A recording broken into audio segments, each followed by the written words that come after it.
Hey, welcome to Geek Speak, episode 24. What do you want to talk about, brother?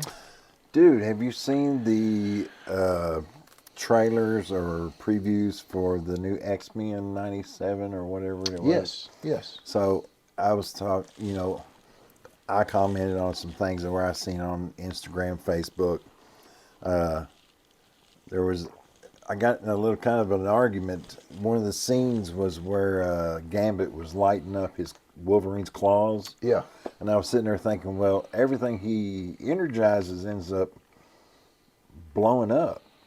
And they were like, no, you can't blow up adamantium. I was like, yeah, but you can blow up his hands and fists. He'll grow them back. But Yeah. his flesh, it was just like a whole big geek discussion. Yeah. Geeks love having those arguments back and forth. Like who would win between Hulk and the Thing, and, Right. or Hulk and Superman, and yeah. So I'm always big on voice actors. So, I've always loved the sound of Wolverine. And the guy on there's close. Yeah. He's close. I mean, but I guess that's as good as you're going to get is close. It's actually the same guy. Is it? Yeah, Carl Dodd, I think his name is, and I might have that wrong. But it must be some age because he's old. He don't. I mean, we don't. He got old like us. You just don't sound the same when you get old. Like even Mark Hamill, when he did Luke Skywalker in The Mandalorian, they have a software that de-ages your voice. Oh, really? And I don't think they use that for old Carl. Plus, he hadn't done the character for a while, so it's going to take him a while to get back in the groove. What I heard, the feedback I heard from the trailer, and I hope the show is good, but I don't put a lot of hope into it, but I hope it's good. I love the original. Yeah. And one of these days I want to do a video on the X-Men, but everybody was talking about how Rogue, had a nice tushy in the original series. Right, and they're how not drawing them as flat, voluptuous. Yeah. Because, reasons, I guess. But anyway, that was the feedback I got from a lot of fans, So let's see. Let's talk about, did you see the Amazon series? I know you have Amazon, called Rebel Moon Part 1. No. So Zack Snyder, who done like a lot of the DC movies. Mm-hmm. So he wanted to make his own Star Wars, make an updated Star Wars type movie. And so there was a lot of hype in it, a lot of money spent on it. And the first movie come out on Amazon, and it was called Rebel Moon. And I watched it, and visually, it's beautiful. But they're just, the dialogue and the story is just... not written well? Yeah, I mean, you have people that can, in music, that can play instruments and that can sing, and some that can actually write songs. But finding somebody that can do all three of those is rare. And finding somebody that can direct and also write is rare. Just because you can do one doesn't mean you do another. And the movie visually is great, but I mean, it was horrible. It was like a beautiful mess. Yeah, I mean, it was terrible, and nobody liked it. And it's a definitely a loss for Amazon. So, what else you want to talk about? I still on a scale from 10, I give it a 5.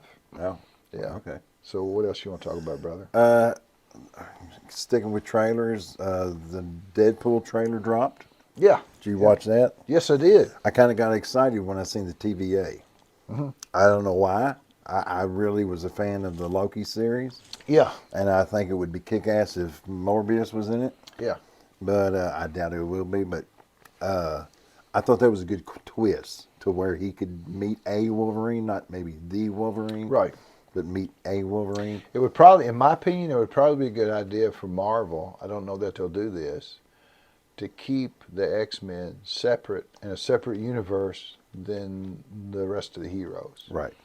And because the kids turning into mutants and having powers and the whole dynamic of the X-Men, I think will work better separate from Spider-Man and Hulk and Captain America. I think that would probably work best for Marvel, because when you think about it, the Sony shows, the Fox shows that come before all the X-Men movies that come before, they run their own little universe. I think it'd be good to keep it that way. But yeah, I did see that, and hopefully it'll be good. So Gina Carano, I'm a huge Gina Carano fan. Of course, she was and the geekdom knows her because she was in The Mandalorian. Of course, I was a fan of hers because I'm an MMA fan. Way back when she was in Strikeforce, she was a pioneer in women's MMA. And also, she went on to do American Gladiator, and I like that show. And she's just a very attractive and very has a lot of physical presence.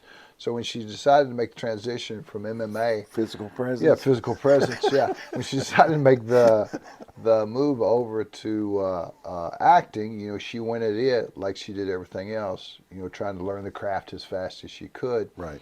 And she really did well. She was in a couple movies and Haywire, and she was in a Deadpool movie, Right. which you mentioned earlier. And so when she got the role in Mandalorian, I really like that character. And, they're always pushing strong female characters. Well, they didn't like her political beliefs because she was conservative, and Disney is extremely liberal. So they actually canned her, and they didn't do it in person or do it by email. They actually just announced Gina Carano would no longer be working for Lucasfilm. Is that how she found out? That's how she found out. Nice. So, but the very things they said they got rid of her for, and mainly because she wouldn't put pronouns into her bio, and they asked her to do that. The main things they got onto her about, some of the other liberal actors that were on the same show were posting some pretty derogatory things on their Twitter accounts and things. Nothing was said because their views lined up with Disney. Well, Elon Musk, who's the richest man in the world, the other day he just happened to say, if there's anybody that's lost their job because of cancel culture, that did so undeservingly, then I will take care of your legal bills. Anybody in the world. So Gina posted on there, does this include me? Well, they just announced that Gina Carano, with backing from Elon Musk, is going to sue Disney. So Disney, you better get that blank check ready, because what they're going to do is she wants her job back. Right. Plus she wants compensation. Why would you want to go back to work with those She people? shouldn't do that. She shouldn't do that. You can't go back and work for that toxic place. Right. What she should do is just prove a point through millions and millions of dollars worth of punitive damages and what it might have hurt her reputation. Disney's going to write that check. Disney will give her a non-disclosure thing where she can't speak about it. Right. She won't be able to tell how much money she got, and it'll all be taken care of, and won't even get that far. But yeah, Disney, get that blank check out and get ready to write it. Just put Gina Carano on there and just let her fill in the blanks. There you go. Let her put the zeros in. My bad. Anyway, what else you want to talk about? Well, speaking of Disney, so Steamboat Willie, the version of Mickey Mouse Steamboat Willie, has now become public domain. Yes, yeah. And people are already jumping on there. There is a video game I can't wait to play. I haven't played it, called Mouse. Yeah. And basically it's like an active shooter game. And Yeah. it looks like it's set in that time area. They don't say it's Mickey. Right, right. But good Lord, you should see some of the illustration or animation from it. Yeah. It's like dead on. Oh, yeah. Oh, hell yeah. And if it hadn't become, there's no way they could have done that unless this went to public domain. Oh, really? Because, they would have had their asses sued Well, off. Winnie the Pooh, they did the same thing with Winnie the Pooh. Winnie the Pooh went to public domain, and they come out with a horror movie, which is called like Blood Honey. And there was a guy dressed in a Winnie the Pooh outfit going around murdering people. Nice. Yeah. So I missed that somehow. Yeah.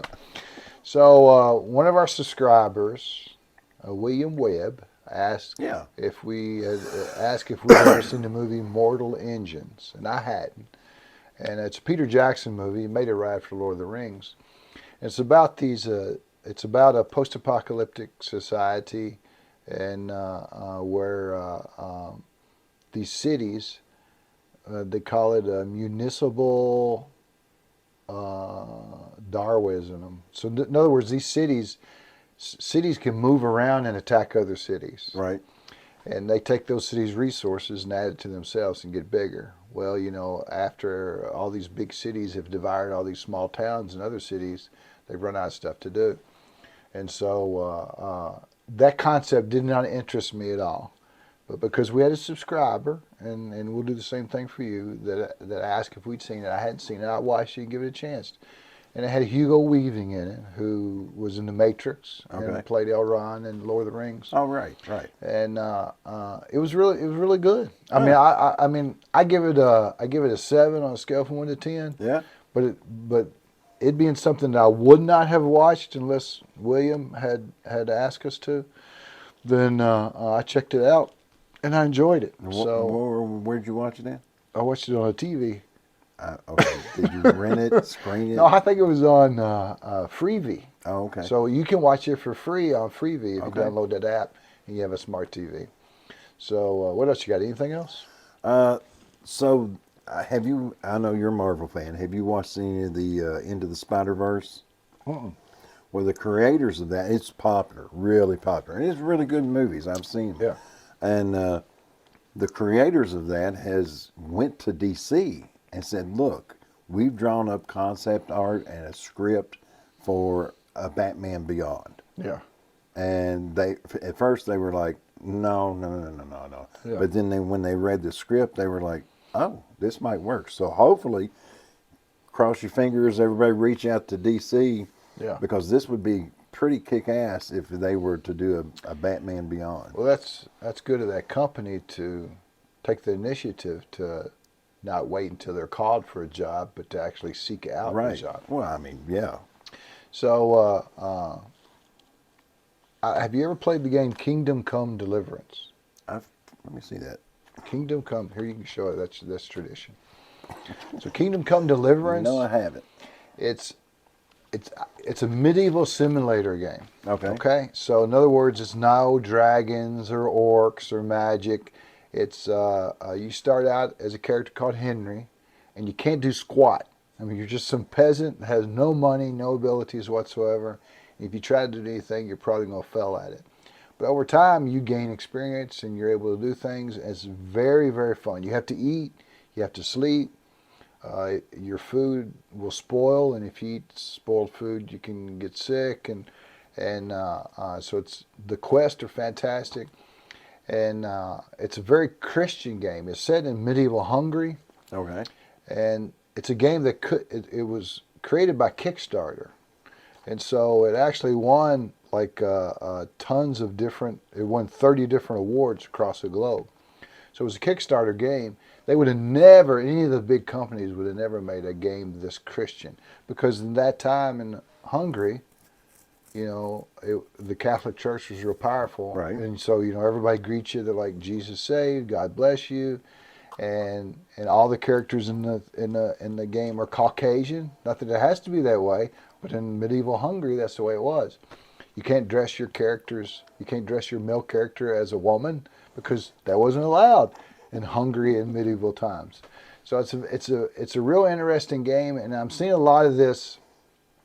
Just like Eric July, he come out with his own comic book called Isom. Mm-hmm. I'm seeing with a lot of this alternative media coming out there, to where a lot of the big companies can't make a product unless they reach the DEI quota, diversity, equity, and inclusion. Okay. Right. So where a Kickstarter like this can get their money up front, create it the way they want. Entertainment should be for everybody out there. Right. So if you want that type of entertainment, it should be available for you. That's fine. I have no problem with that. But it shouldn't be one-sided. It shouldn't be totally this or totally that. It should be a buffet, and then you get to pick and choose what you want, because that's what life's about, picking and choosing. But the game's fantastic. If you like medieval history, if you like Renaissance fairs, if you like survival games, then I highly recommend it. I've been playing it for 4 or 5 months. And so the amount of quests in there are just unbelievable. Huh. And it's available on PS4, and it's available, but it's compatible on PS5. Okay. So it's backward compatible. So check it out. Anything else? I got nothing else. All right, my comic book recommendation. After I swallow. There's a comic book company called Mad Cave, and they've got a comic called Crusader. And I've always been, I'm a fan of history, and I always liked that time in history, Crusades. That was one of the things that interested me. And so they've got their take on Crusader is that a guy doing the Crusades, he somehow goes through a time or a dimension portal and ends up like in a Dungeons and Dragons type world.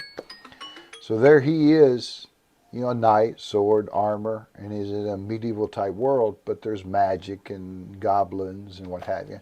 So it's 4 issues. It was written, drawn, and scripted by Matt Emmons. So he done it all. He wrote it, he drew it, and That's his baby. Yeah. So it's like, remember I told you the guy that plays the instrument and writes his own songs and can actually sing. Right. Well, Matt, he's got the whole thing going on, and it's a nice little story. You know, it's not Shakespeare or anything like that. Right. But it's just a fun, entertaining comic, and I really, really recommend it. Cool beans. So check. And Mad Cave is a good alternative to your DC and Marvel, and they're putting out some really, really good stuff. I bought a lot of their stuff. So, are you done? I'm done. All right, well, I appreciate you watching, and if you like our content, please like and subscribe, and stay geeky, my friend. Boy.